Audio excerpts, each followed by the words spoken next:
Rachakonda police commissionerate ఆధ్వర్యంలో బతుకమ్మ పండుగ సంబరాలు హస్తినాపురం పరిధిలోని జీఎస్ఆర్ కాన్ఫరెన్స్ హాల్లో ఈరోజు ఘనంగా నిర్వహించారు.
మనము ట్రెడిషనల్గా మన బతుకమ్మ పండుగ సెలబ్రేట్ చేసుకుంటాం. ఎంటైర్ కమిషనరేట్లో ఈరోజు బతుకమ్మ పండుగను సెలబ్రేట్ చేస్తున్నాం. మన తెలంగాణ కల్చర్లో చాలా ఉన్నతమైనటువంటి ప్రమాణాలతో ఈ ఫెస్టివిటీ సెలబ్రేట్ అవుతుంది.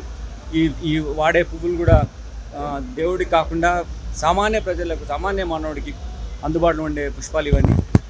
ఒక సింపుల్గా ఒక ఫెస్టివల్ ఫ్లవర్స్ పెట్టి ఇలా చేయడం ఒక సాధారణమైన జీవితానికి ఈ తెలంగాణ ప్రాంతంలో ఎంత ఆదరణ ఉంటుంది అనేది దీనికి గుర్తింపు. ఈ నవరాత్రుల టైంలో అందరు వెళ్ళడము, కలుసుకోవడము, ఫ్యామిలీస్ ఇంటరాక్షన్ అవ్వడము, సో ఉన్నతమైనటువంటి హ్యూమన్ ఇంక్లూజివ్నెస్ వస్తుంది. కాబట్టి ఈ ఫెస్టివిటీకి ఇంపార్టెన్స్ ఉంది. అలాంటి ఫెస్టివిటీనే పోలీస్ కమ్యూనిటీ కూడా చేసుకుంటే అదే ఎప్పుడు వర్క్ కల్చర్లో ఉంటాం, వర్క్ చేస్తూ ఉంటాం, ఆ స్ట్రెయిన్ స్ట్రెస్లో ఉంటాం. So kind of rejuvenating or ourselves to serve people better. అందుకోసమే మేము ఇటువంటి ఆర్గనైజ్ చేసాం. Everyone has participated well. And మాకున్నటువంటి అందరూ లేడీ ఆఫీసర్స్, ఎవరైనా ఉమెన్ ఆఫీసర్స్ ఉన్నారో వాళ్ళందరూ ఇందులో యాక్టివ్గా పార్టిసిపేట్ చేస్తారు.